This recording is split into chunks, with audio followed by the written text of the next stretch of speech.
go. I was just getting into that. I love that little intro. Just do you. So important just to do you. So welcome to Living Powerfully community, or wherever you're watching this video.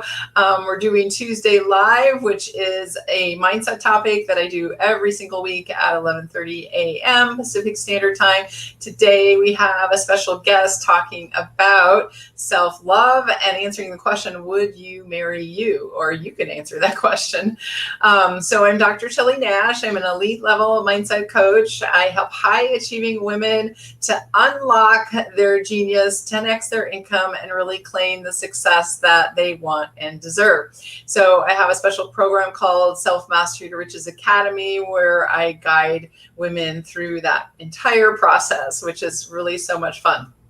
So today I have a special guest joining us, Dr. Erin Moore. I've met her through some social media networking, and I just love how we meet and connect with people through social media. So we've all been studying self-love and how important it is to take care of ourselves. Yet, could you answer that question, would you marry you? So we're going to learn about that from Dr. Erin. She was previously, she can answer that, a naturopath, and she refers to herself as the heartbreak doctor. Her mission is to heal your heart and reclaim your life after breakup, I'm assuming, and begin to learn the building blocks of the most important relationship that you'll ever have, which is the one you have with yourself. So without further ado, I will bring on Dr. Erin Moore, and welcome to you. Good to have you. Yeah, thank you so much for having me. Yeah. So is that correct? You were a former naturopath and now a coach? I'm still a naturopathic physician, so I keep my license active, although I'm not currently practicing medicine. I keep it active just in case I do want to go back and start seeing patients again. But now, yeah, my work looks a lot like a health or life coach. It's funny, that intro, I guess I gave you an old one, because now I call myself the self-love doctor. Oh, good. I might have got that from your Facebook group. Okay, yeah. So I need to go back and do some editing. But I started with the heartbreak doctor because I was so just enamored with the heart, and really helping women to heal. But then I after time, I felt like it took effort to remember that I was the heartbreak doctor, and to make sure that I was delivering services to help women with heartbreak. But then I realized that what I do just naturally, what comes out of me, it takes no effort for me to do, is be the self-love doctor. Because ultimately that was the cure for heartbreak that I was teaching.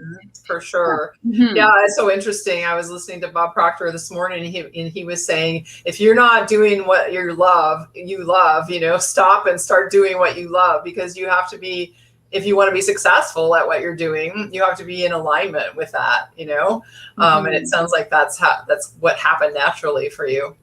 Yeah, forever a process of, redefining and getting more clear on who I am, and then how to communicate that with the world, which is in itself just a practice of self-love. Yeah. So we were having a conversation about this. And we decided to call it, would you marry you?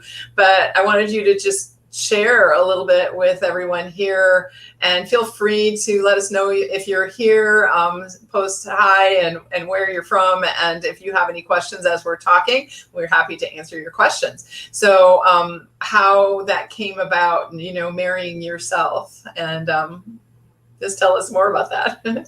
Sure.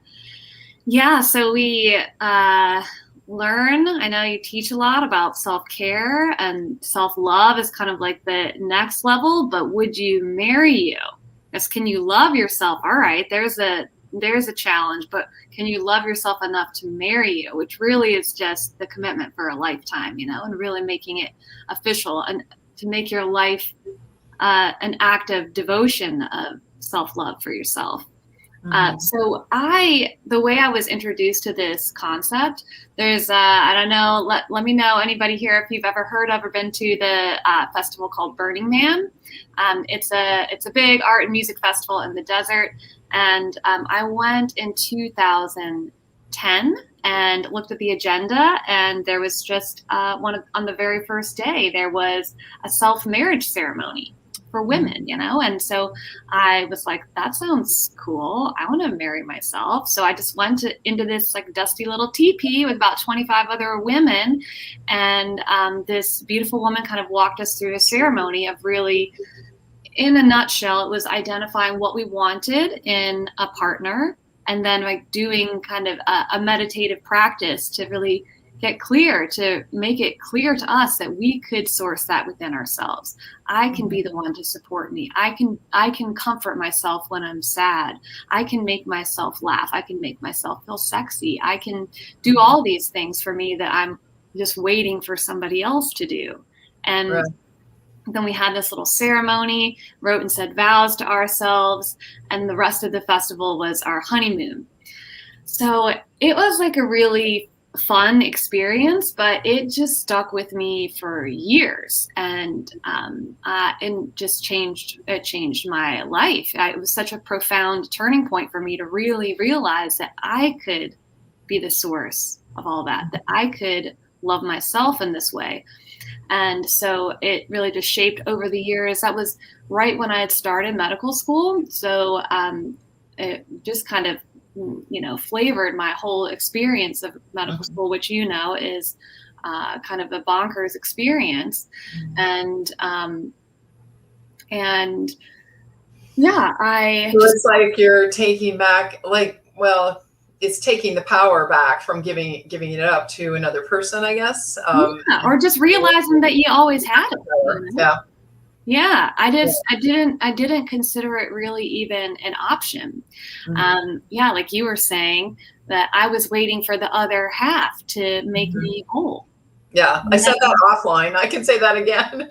I think I said that in a newsletter I sent out this week. And if you didn't get my newsletter, I was saying that in 1981, which really dates me way back, but I was engaged, and I got engaged. We never got married, but when I got engaged, the philosophy was it's two halves coming together, making a whole. And they even had that candle ceremony that they used to do, where it was the candles coming together and making one or something. And now, I think they do it differently.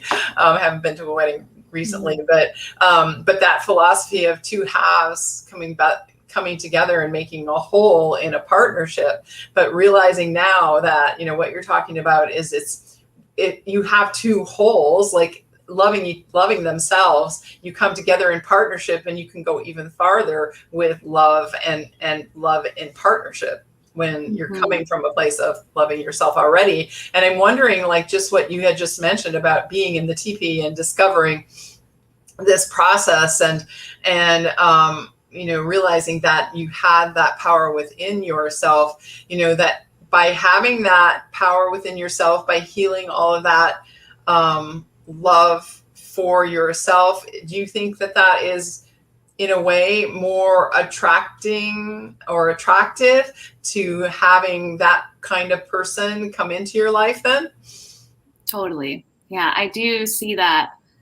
With some of my clients, they come in single and, really just committing to this process of loving themselves and marrying themselves, being the one, being everything they need. But as you do that work, the work of self-marriage, so I kind of break it down into practices. I'll just tell you the 6 practices so we can have some context, but self-kindness being the foundation, then self-forgiveness, self-expression, self-protection, self-honesty, and self-trust. Once you become proficient in all of these practices, then you are you learn how you want to be treated. Then you start to treat yourself that way. Then your relationships change. And the kind of partner that you want, the will change, or the kind of partner that you will attract will be different because you will be different, right? Mm-hmm. And yeah, somebody that would have trumped all over your boundaries, or that you would have tried to please, or that you wouldn't have spoken up to, that kind of partner won't work for a self-married woman. Yeah.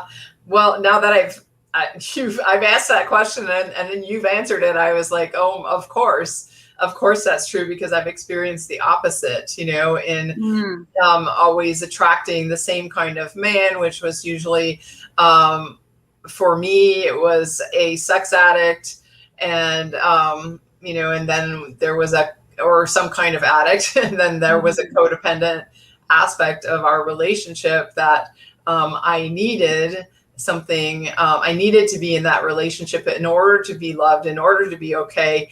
All of this stuff that I needed just to feel good about myself. And all of that was going on unconsciously for so many years. And then the final straw for me was back in 2012, the ending of a 3-year relationship that was really crazy. And it just took that craziness for me to wake up and see that pattern.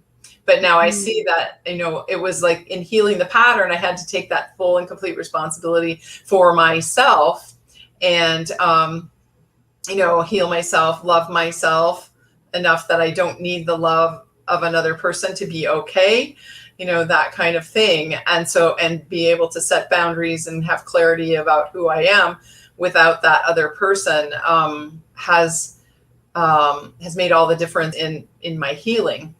Yeah. So I come at it from the wounded, the wounded part. I know very, very well, and learning the healed, self-actualized, I guess, woman that, is fine on her own, but also would love a similar partnership. Speaking of that, I know we were also talking about how you're getting married in a week and a half. And I'm like, you're marrying yourself or you're marrying someone else? So you said you're marrying, I don't know what you call him, but another person.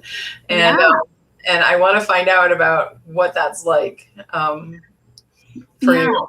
So I'll kind of tag on to what I was saying earlier, and kind of tell how I got started in this self-marriage business, like how I started doing it for other people, and it'll bleed into this story.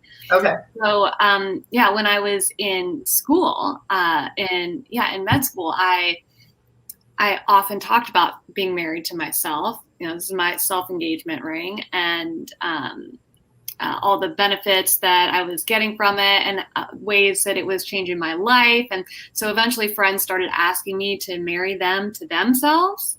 And so I looked it up. I was like, okay, do you need a certificate? Do I need to go to school for this? Like, is this a real thing? And there's no certificate to be a self-marriage officiant, and there is no self-marriage program, or there wasn't then, So I was just like, sure, okay, I can marry you to yourself. And so I started doing it for friends, and, word kind of spread. And after I got out of school, I'll just tag in there, I never actually practiced as a primary care physician, because right at the end of school, I learned this amazing mind-body technique, healing physical conditions through the mental, emotional, through unrooting the mental, emotional root of it. And so that's the work that I was doing. And it really partnered well with this idea of really cultivating and putting energy into what is your relationship with yourself, and how can we become more skilled at it. So when I became a professional, I started teaching classes. And of course, I'm just this never existed before. So I'm making it all up and pulling from all different kinds of sources and my own experience. But I've been dating this guy for all throughout medical school. We've been together for 12 years now. But being the supportive man that he is, he attended my first 2 self-marriage courses. So I used to do 12-week courses in Portland, where I lived, in Portland, Oregon. And so he was one of my first students. So got to see me kind of develop the curriculum. And in the in my second course, he married himself. So I married him to himself. And so then over time, I moved my business online, and I've kind of combined these two things of the mind-body healing and the self-marriage practices. So that's what I'm doing now. But anyway, as you mentioned, yeah, in 2.5 weeks, I am marrying that man, like legit, having like the whole white dress, tuxedo, wedding cake celebration. And yeah, often one of the questions is like, if you marry yourself, can you marry someone else? So self-marriage is not a legal, legally recognized union. It's more of a symbolic ceremony and internal commitment that you make to yourself. So yeah, my partner and I have both been married to ourselves for quite some time now, and yeah, we will be married to each other by August. So they're not mutually exclusive. I just want to tell you something else fun on top of that. So 3 weeks after I get married, my little brother is getting married, and I'm actually officiating their ceremony. And so for the last 3 months, I've made this program for them, like a little abbreviated program. So I'm marrying them to themselves actually next weekend. And then in about a month, I'll marry them to each other. So, okay. So that's cool. So your brother was open to that. And did he want you to do that? He saw the benefit of marrying himself and her marrying herself before they actually got married. So what would be the benefit to that? Well, then then you learn to source from yourself first, and it's just the program itself, or I'll just say in general, the benefits of really focusing on what does your relationship with yourself look like, and how can you become more skilled at it forever. Like, I really encourage you guys to focus on this. It's the center of everything, like how you do, how you relate to other people, how you run your business. All boils down to how you relate to yourself. Mm-hmm. So his primary goal in coming into it, and he's the only, now I'm only like working with women in terms of self-marriage anyways. So he's a special case, but he was like, well, maybe it'll, help me get along with my wife better, or help us, have more productive fights, or just maybe would make their relationship better. But really what he has learned, it's just like, for him, is learning his internal world and learning how to like be a more active and engaged participant, how to identify, like the way that I define self-love is a continual process of knowing yourself more deeply and accepting yourself more completely. Mm-hmm. So, that's really the difference between self-care and self-love. Self-care is like taking care of like the physical body and the mental body and the emotional body, like doing the activities that you can check off. This is how I separate it in my mind. But self-love is really a forever process of knowing who you really are, knowing how it is that you work, accepting that, and then honoring that, constructing your life in a way that honors that. Mm-hmm. So yeah, it's been really cool for, I think they've both gotten a lot out of this like kind of abridged program that I made up for them. What comes up for me when you're just talking is that a lot of women I know have a self-critical nature, and I also deal with that in my coaching program. It's like if you were criticized as a young child, or if there was people around you when you were young that were self-critical, you maybe picked up the habit of self-criticism. So I feel like if you have that commitment to self-marriage, like being self-critical wouldn't fit with that commitment that you make to love yourself no matter what, So it's almost like oftentimes the way we criticize ourselves in our own mind, we would never, ever say to anyone else. And so I feel like that self-marriage would like be more of a commitment to really, like, how do you talk to yourself, and how, you know, and what's that inner conversation that you're having. Totally. Yeah. So much a part of it. And I'm glad that you brought that up, because that's often the starting point. Is actually, I have my workshop in my group. I do a Silence Your Inner Critic workshop periodically throughout the year. I have one in September if anyone's interested to join. But that is a great place to start, because we know that voice, right? And one just like a different way that how I approach it anyhow, is really what I teach is like to be, to really get familiar with who you are, like separate from thought and mind and feeling and body, like really getting centered in that soul place or child of God place or that divine place, like knowing that this is who you really are, and then developing skills as the captain of the team. So then there's like many voices, many characters in the circus, that you gotta round up. And so the inner critic is a member of the team, and all team members must be welcomed and loved and accepted and ultimately healed and integrated. So I'm sure, as you know, in teaching your program, the inner critic is most often just acting from a wounded place, and ultimately has some kind of protective or survival impulse, So it's trying to do good by you. It's a little misguided in its approach, right? But that's working with the inner critic is a great entry point into this work. Unlearning. I was thinking, what's the opposite? Of inner critic would be like developing your inner cheerleader.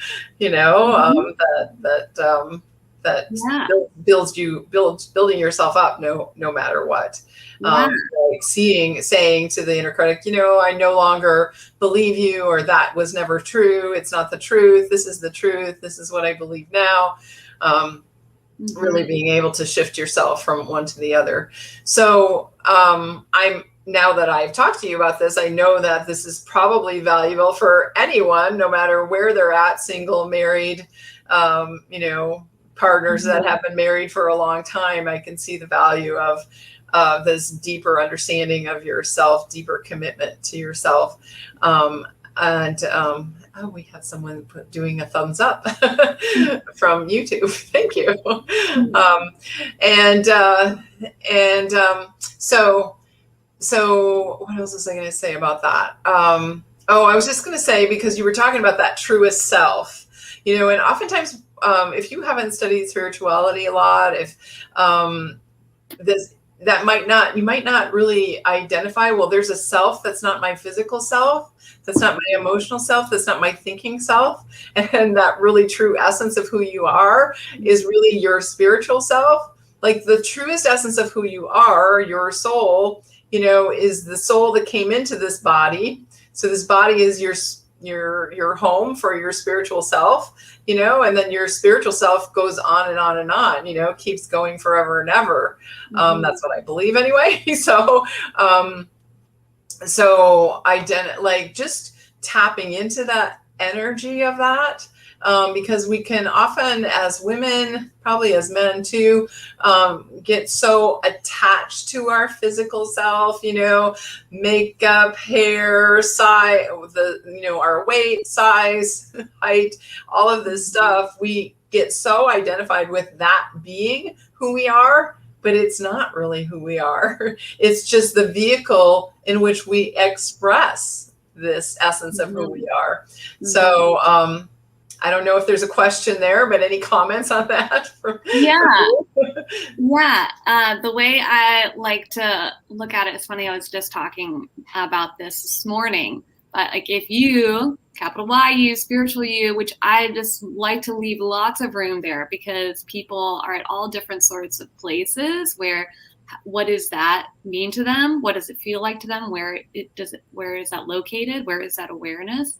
But capital Y-U is the captain, right? And your body is your ship, and then maybe all the voices in your head, the judge, the critic, the ones that come to the addicts or the self-soothers, the inner child, the other exiled aspects of ourselves. Those are all like the crew, So I think then, the body is the ship. So then, part of the work is to just learn to know, first of all. I think that's a really helpful sort of framework. And then it's simply just becoming more and more skilled at knowing who your crew is, making sure they're all in good shape, making sure you're making the decisions when you want to, or being aware if you're letting other crew members run the show, and taking care of this one ship that you got for this whole journey.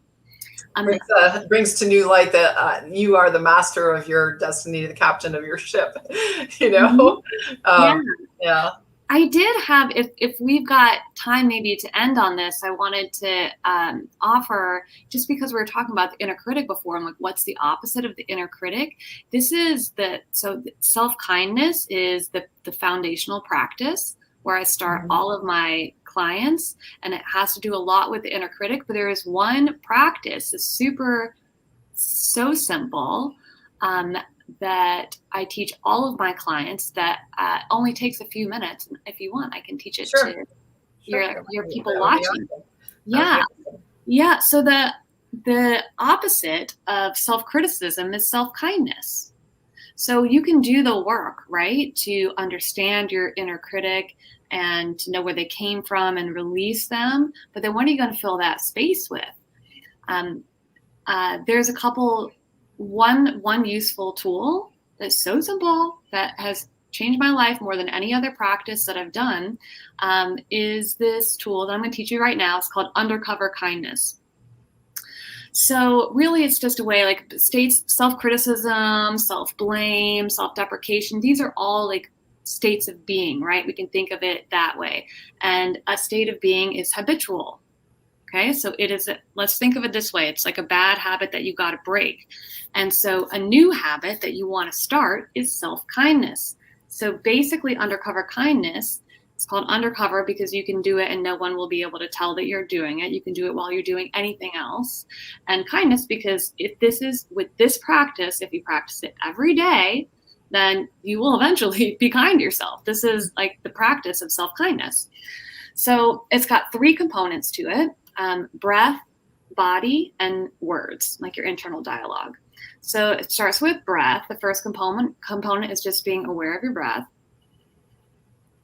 and imagining that your breath is saturated with kindness, that your breath itself is kind, and that you can deliver this kind breath to the areas of tension in your body or the places that feel heavy or stressed. So first, just getting in touch with the breath, first part. Second part is body. The simple way to do this is the simple way to think of it is just to hold your body in a loving way. So let me rewind for a second. I recommend you guys all do this when you're doing a simple mundane task. So tie it to something like washing your hands, chopping vegetables, driving your car, something that is like not stressful or emotionally charged. So I do it when I do all of those things. I do it more and more because now I'm kind to myself, as my default state. So that's the objective, but start small. Folding laundry, So hold your body in a loving way often looks like maybe just like loosening your shoulders or having better posture, or maybe if you're in bed, like curling up in a nice way. But hold your body in a loving way. Like pay attention to where's your body right now? How can it soften? How does it want to be right now? Maybe it wants to be like tall and proud, or maybe it needs to be held and nurtured, So breath, hold your body in a loving way. And then the third part is the most awkward part to start with, but it's practicing that kind inner dialogue. And you hit it on the head earlier, Dr. Shelley, because the best place to start, if this is new work to you, is the inner cheerleader, is like kind of cheering yourself on, giving yourself a little pep talk. All right, you're doing a great job. You got a big day coming up, and you can do this. And I love you. I love you. Start using that from the bat. It'll feel awkward, but the more you do it, the more comfortable it will be. So I think hand washing is a great place to start. You guys can pick your own thing, but whenever you're washing your hands, just take a couple seconds and breathe, let your breath be kind, pay attention to your body, hold it in a loving way, and give yourself a little pep talk. Tell yourself that you love you, and more and more you do these things. This is what makes a habit. Yeah. And most likely, if you're washing your hands, you're in front of a mirror. So you could include a little bit of mirror work by looking yourself in the eyes. Your eyes are the seat of your soul, and go into your subconscious mind. And you don't have to say anything out loud, but you can say things to yourself, like, you're beautiful. I love your eyes are so pretty and bright today. I mean, you can say those things to yourself about yourself, even if you're in a public. No one will be the wiser. No one will be the wiser, and no one will know that you're practicing. Give yourself a smile. Changing your life. If you do that every day, it will change your life, and it's so easy. So everybody, please do that. Yeah, that's great. That's great. Well, listen, I put the link. I have the link to Erin's Facebook group. If you like what she's talking about, I'm going to put that up for you guys.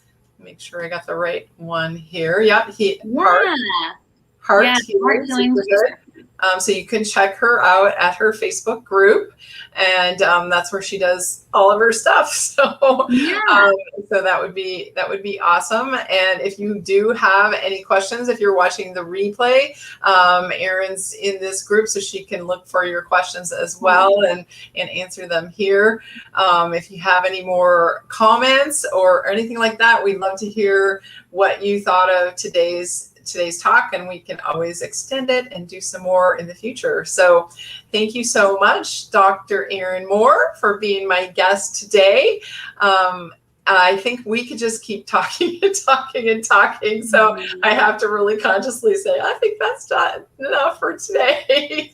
We hit a lot of the really great points, and congratulations on your wedding coming up. And I hope that it's everything that you ever wanted it to be, and that it's fabulous weather, a great day, and etc. Thank you so much. It was so fun to have this conversation and to be here with you guys watching. And come on over and find me in the Facebook group. It's my favorite place to hang out on the internet. And if you come over soon, you'll see Dr. Shelley shortly. She's going to in August, I'm doing something over there on your personal style reflects your true self, something like that. So you guys have a great day. We'll see you next Tuesday for the regular live mindset topic, and enjoy your beautiful day today. Thanks, Dr. Erin. Bye. Bye.